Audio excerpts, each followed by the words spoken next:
வணக்கம். நான் பார்த்தேன் சமைத்தேன் அன்னபூர்ணி. இன்றைக்கி ராத்திரிக்கு நான் என்ன பண்ண போகிறேன்னா, இந்த வெண்டைக்காவை குர்குரே அதாவது அந்த ஃப்ரை மாதிரி பண்ண போகிறேன். அதை நல்லா அலம்பிட்டு நல்லா தொடச்சிட்டு இது மாதிரி கட் பண்ணி வச்சுட்டுருக்கேன். இன்னும் கூட இதை கீத்தா மெல்லிஸாக கட் பண்ணிக்கலாம். எனக்கு அவ்வளோவா டைம் இருக்கலை. ஏன்னா பரீட்சை ஆனதுனால குழந்தை நாளைக்கு லாங்குவேஜ் எக்ஸாம்னு சொல்லிவிட்டு கொஞ்சம் படிக்கிறதுக்காக வந்திருந்தான். அவனை படிப்பெல்லாம் சொல்லி கொடுத்துட்டு அனுப்பிச்சிட்டு எனக்கு ரொம்ப டைமே இல்லை. அதனால் நான் கொஞ்சம் பெருசானாலும் பரவாயில்லன்னு கட் பண்ணிவிட்டேன். நீங்கள் கொஞ்சம் கூட இதை கீத்தா இன்னும் கூட இதில் பாதியாக கட் பண்ணிக்கலாம். அதுக்கப்புறம் இதில் சேர்க்க வேண்டிய சாமான் தான் பஜ்ஜிக்கு போடுற மாதிரியே கடலை மாவு.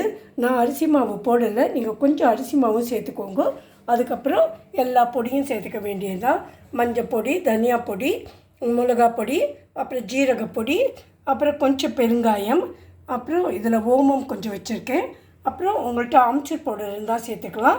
நான் அதுக்கு பதிலாக சாட் மசாலா பவுடர் சேர்த்துக்க போகிறேன். போட்டுட்டு இதை எண்ணெய் வைக்க போகிறேன். இந்த கடாயில் எண்ணெய் வச்ச உடனே எண்ணெய் வச்சுருக்கேன். அதில் அது கொஞ்சம் நல்லா சூடான அப்புறம் இதெல்லாம் கலந்து போட்டுக்கலாம். கடைசியாக தான் உப்பு போடணும். இப்போ நான் இதை நல்லா கலந்து வச்சுட்டேன். இந்த மாவையெல்லாம் போட்டுட்டு லாஸ்ட்டில் தான் நான் உப்பு போட்டுட்டேன். அப்புறம் இந்த ஃபஸ்ட்டு ஈடு நான் போட்டிருக்கேன். இது நல்லா கோல்டன் ப்ரௌனாக வரட்டும். ஒரு 5 மினிட்ஸ் வெயிட் பண்ணிவிட்டு அதுக்கப்புறம் நீங்கள் அது திருப்பி போடுறதோ இலக்கி கொடுக்குறதோ பண்ணலாம். இதை நல்லா கிறிஸ்பாக எடுக்க வேண்டியது தான். நான் அடுத்ததாக பண்ண போகிறது பாலக்கறி தான். அடுப்பில் கடாய் வச்சுருக்கேன். இதில் கொஞ்சம் ஜீரகமும் கடுகும் போட்டிருக்கேன். இந்த மிக்சியில் இதுவும் நான் கேஸை ஆஃப் பண்ணிட்டு வரேன்.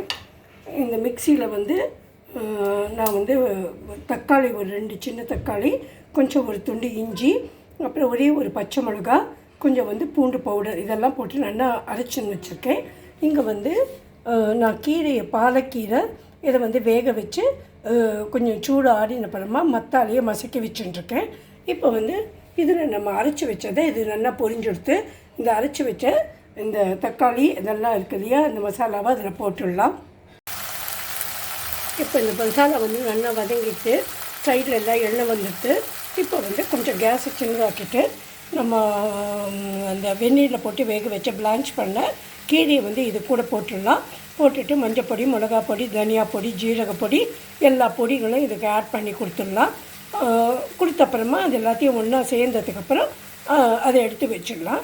இங்கே நம்ம வெண்டைக்காய் கொடுக்குறேவும் ரெடி ஆகிடுது. இதையும் நான் இங்கே பண்ணி வச்சுருக்கேன்.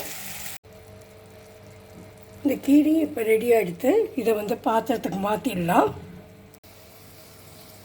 இப்போ இந்த கீரையில் போடுறதுக்காக நான் தயிர் எடுத்து வச்சுருக்கேன். கொஞ்சம் தண்ணி இல்லை இதில், இருந்தாலும் கொஞ்சம் அந்த இருக்கிற தண்ணியை எடுத்துடலான்னு சொல்லிவிட்டு அதுக்கப்புறம் மேலேட போகிறதுக்காக இந்த தடுக்கா பண்ணியிருக்கேன். அதாவது கொஞ்சம் 1 ஸ்பூன் நெய் விட்டுட்டு அதில் காஷ்மீரி சில்லி பவுடர் போட்டு அது கொஞ்சம் சேர்ந்தப்புறமா ஒரு டீஸ்பூன் தண்ணி அதில் விட்டுட்டு எல்லாம் மிக்ஸ் பண்ணிவிட்டு அதுக்கப்புறம் 2 மிளகா அதை உடைக்காமல் பொடிக்காமல் அப்படியே ஃபுல்லாக போட்டிருக்கேன். இதை மேலேட நம்ம போட்டுடலாம். இப்போ நம்ம வெண்டைக்காய் குர்குரேவும் ரெடி ஆகிடுது. இங்கே இந்த கீரை பாலக்கு கறியும் ரெடி ஆகிடுது. இதை நைட்டுக்கு நான் சர்வ் பண்ணிடுவேன். இதுவும் கூட யூ கேன் கிவ் ரேத்தா. அந்த ரேத்தா நீங்கள் ஃப்ரூட்ஸ் போட்டு பண்ணலாம், இல்லைனா வெஜிடபிள்ஸ் போட்டு பண்ணலாம்.